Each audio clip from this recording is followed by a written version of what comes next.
So my talk will be on the question of digital existence, on transhumanism as a philosophical challenge. So the overview will be, first, I'm going to present transhumanism from a philosophical point of view. So what is the philosophical content of transhumanism, also post-humanism? I will use these terms with the same meaning, so we might still be able to distinguish between them, but I think it's at least very much related. Then I will concentrate and focus on the term of singularity, which has gained great attention. It's the key word, so to speak, for post and transhumanism in philosophical terms. Then I will proceed with discussing transhumanism as a kind of techno-history. I will call it techno-history. I will also discuss the notion and idea of mind uploading, which is an essential part of the digital transhumanism we are encountering at the moment. And finally, I will try to formulate a kind of critique of transhumanism. So it's not against transhumanism as such, but only against transhumanism from a specific point of view, namely from the concept of Ray Kurzweil, who is at the center of my talk. So first of all, we have already discussed Prometheus is one of the origins of this thought of bringing humanity forward to gaining more technological means and ways of improving oneself. So as everyone knows, Prometheus stole the fire and brought it back to the humans. And because of this, he was punished heavily.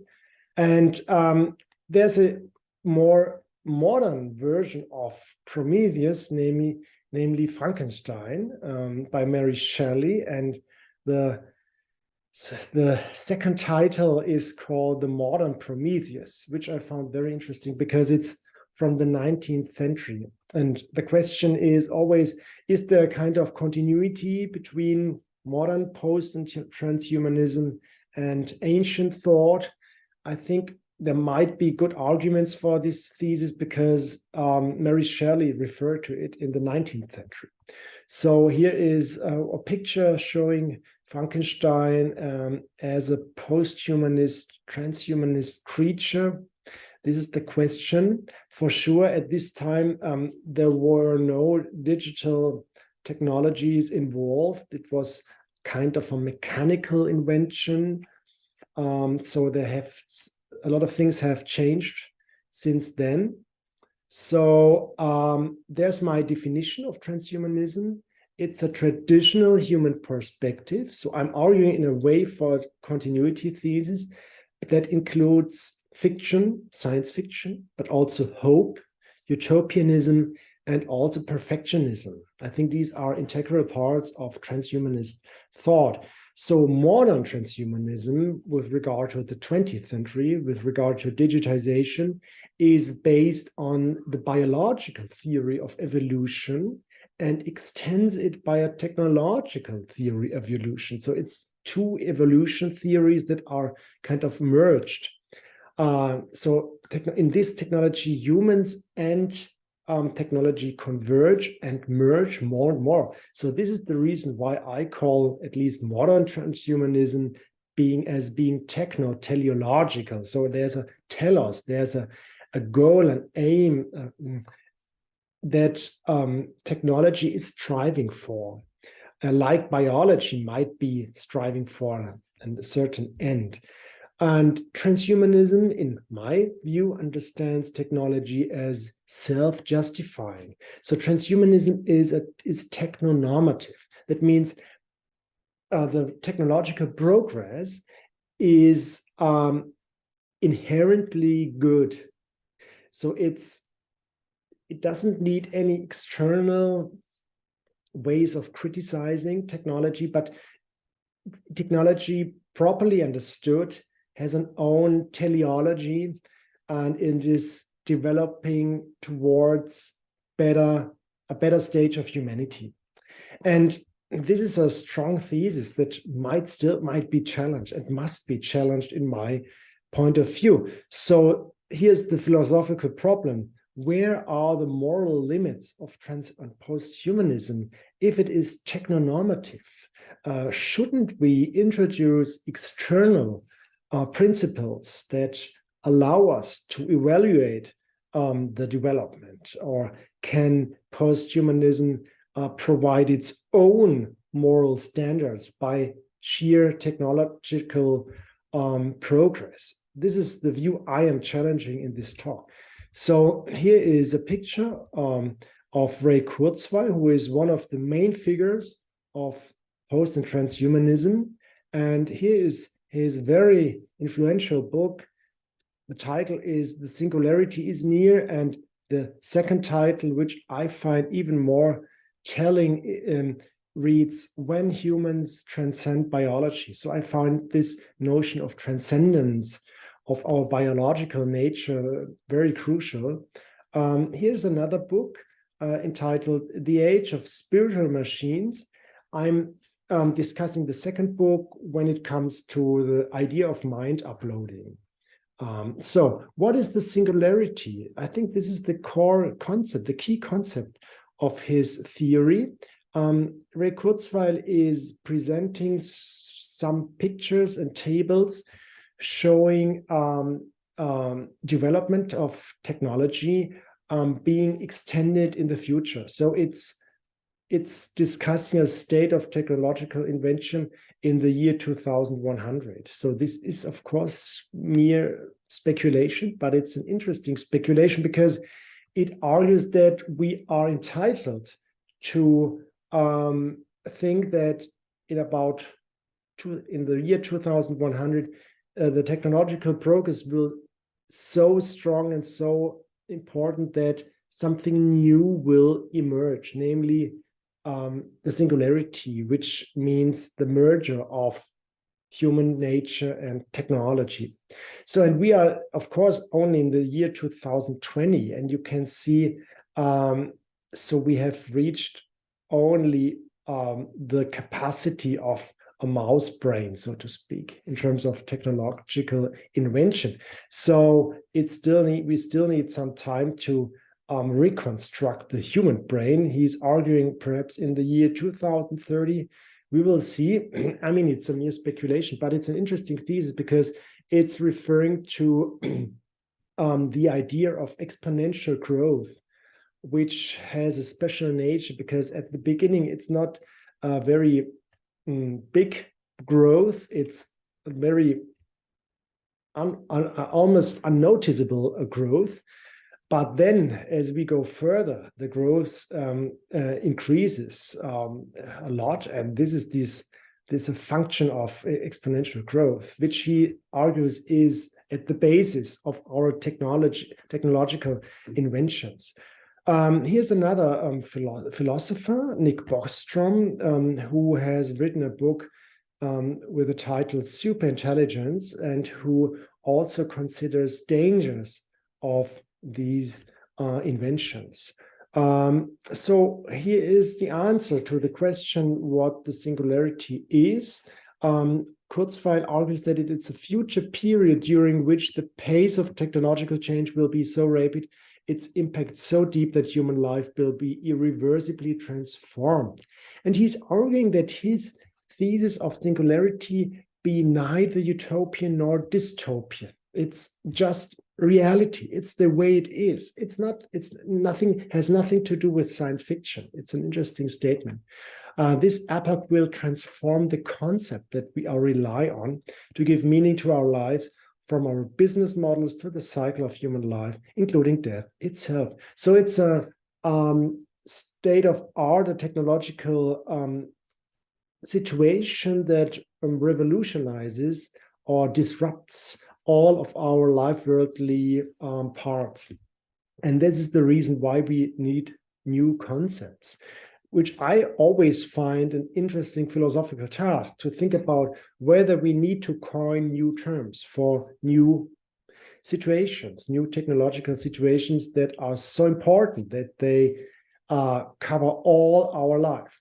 So this is his thesis, and he's arguing that the singularity will represent the culmination of the merger of our biological thinking and existence with our technology, resulting in a world that is still human, but that transcends our biological roots. So it's a transcendent theory. There will be no distinction post-singularity between human and machine, or between physical and virtual reality. So the merger is important, and this is the reason for the necessity of new concepts, because traditional distinctions, as we were used to them, won't exist anymore post-singularity. So here is Ray Kurzweil's answer to the question whether his theory should be called post-human. And he is denying it, because he says, to me, being human means being part of a civilization that seeks to extend its boundaries. We are already reaching beyond our biology by rapidly gaining the tools to reprogram and augment it. If we regard a human modified with technology as no longer human, where would we draw the defining line? Is a human with a bionic heart still human? How about someone with a neurological implant? What about 2 neurological implants? How about someone with 10 nanobots in his brain? So it's always difficult to draw the line between pre-humanism or humanism and post-humanism. I agree with him. This is really a difficult task. So shouldn't we therefore argue that we as human beings have always been post and transhuman, because we have always been striving to transcend our biological boundaries and limits. So he's always arguing that our merger with technology has aspects of a slippery slope, but one that slides up towards greater promise, not down into nature's abyss. So he has a positive view about technological invention. And is arguing that we are upending biological evolution altogether. This is an interesting part. So we are the new driving force of evolution, so to speak. So we have gained power over our fates and are not depending on nature as we were used it so far. So here are some characteristics of transhumanism. So it is in a way speculative, because he's arguing that within several decades, information-based technology will encompass all human knowledge and proficiency. This is, of course, a speculation. It's just a statement, and it's not sure that we will encounter the things that he is presenting here. It's also perfectionist and techno-optimistic. He's arguing that although impressive in many aspects, the brain suffers from severe limitations. We use massive parallelism to quickly recognize subtle patterns, but our thinking is extremely slow. The basic neural transactions are several million times slower than contemporary electronic circuits.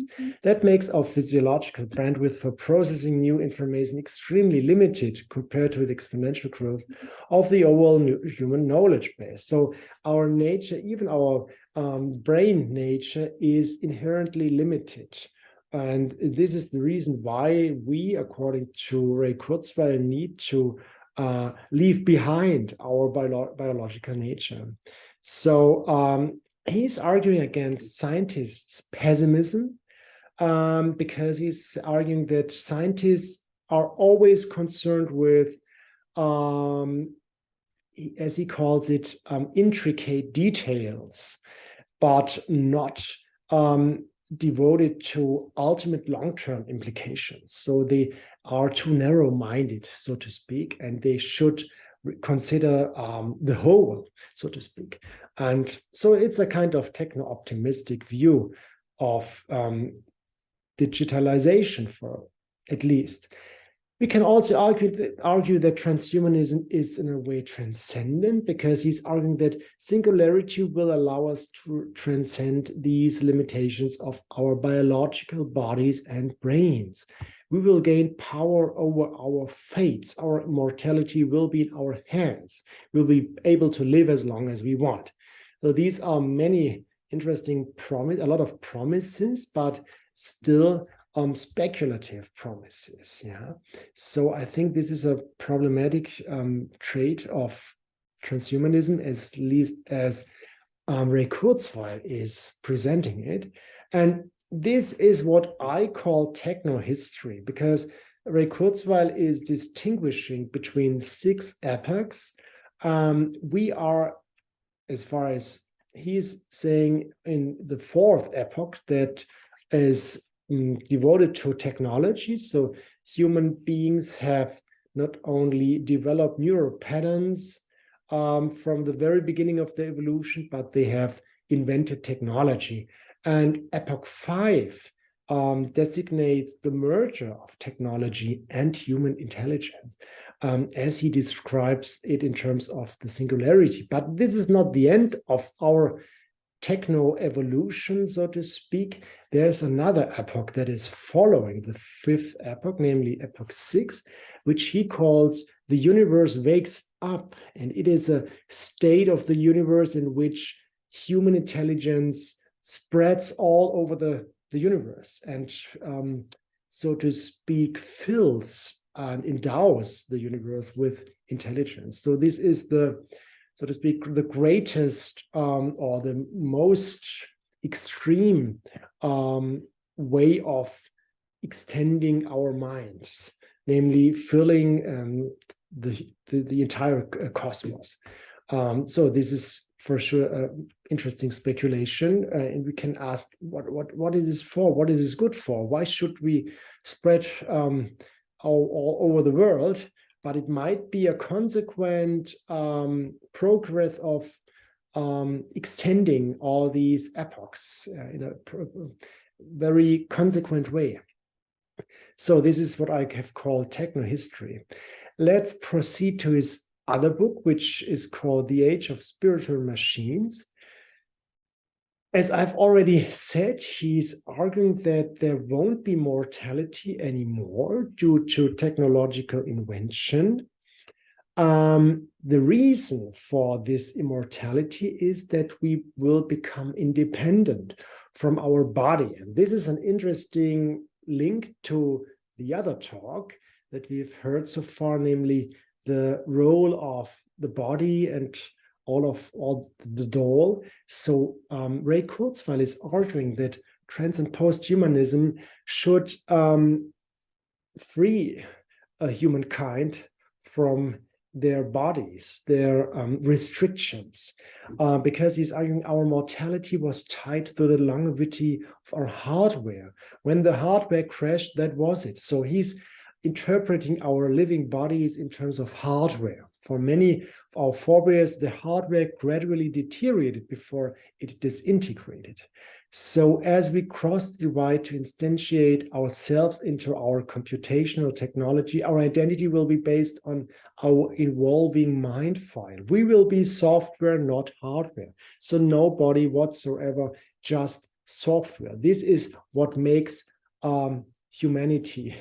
It's just our thoughts and not our body. I think we can challenge this view, because I think that our body belongs to us as being humans, and we wouldn't be humans, even not post-humans, without our living body. So how can we understand this post-humanist thought? Actually, it's a way of mind upload that he is describing in his book.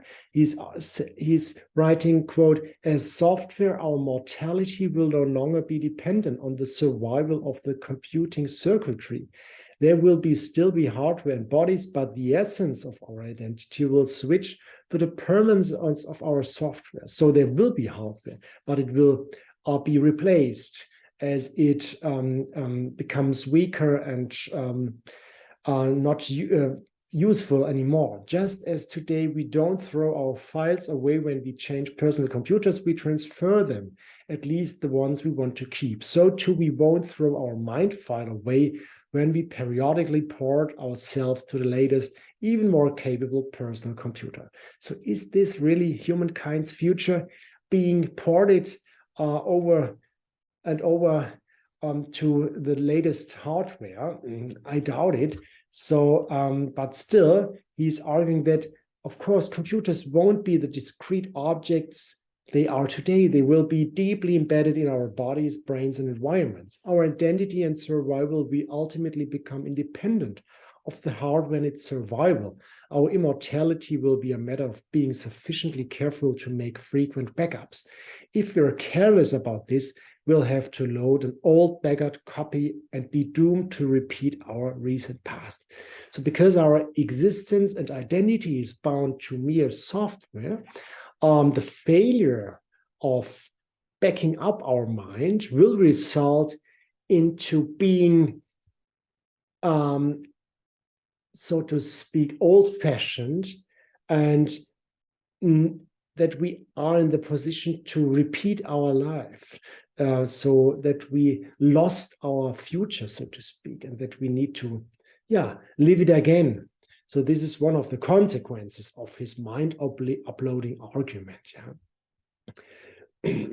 So this is his projection. We will need to discuss whether this is convincing, what he's arguing. So I will conclude my talk by a short critique of transhumanism, at least in the way that Ray Kurzweil has developed it. So my argument is that transhumanism confuses reality with illusion, because he's arguing that, quote, as virtual reality from within the nervous system becomes competitive with real reality in terms of resolution and believability, our experiences will increasingly take place in virtual environments. In virtual reality, we can be a different person with both physically and emotionally. In fact, other people, such as your romantic partner, will be able to select a different body for you than you might select for yourself. So this is, in my way, just illusion. So we still need to distinguish between reality and illusion.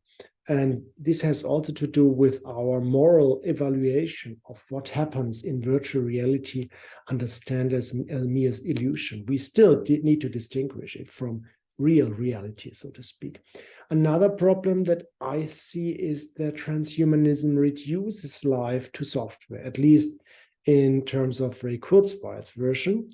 And transhumanism confuses technology with morality. As I have said at the beginning of my talk, transhumanism is technonormative. So the very technological progress justifies morality. I think that this is not true. So technological progress always needs an external stance to evaluate it. Technological invention cannot provide the measure for its own development. We need to have external perspectives on them. Higher technology does not mean that humankind is improving morally. New technological invention may reduce our suffering, but may give rise to new kinds of immorality, of immoral actions. For example, the Oxford philosopher Luciano Floridi has coined the term of an artificial evil, a new kind of evil that is brought into existence by the development of digitization. So we always need to discuss the negative outcomes of technological innovation. That means technological progress has its own dangers and cannot deal with these dangers from within, so to speak. So this is, again, a plea for developing an external stance, establishing an external stance towards technological innovation. This has been so far my arguments. Thank you very much for the attention, and I look forward to discussing my thesis.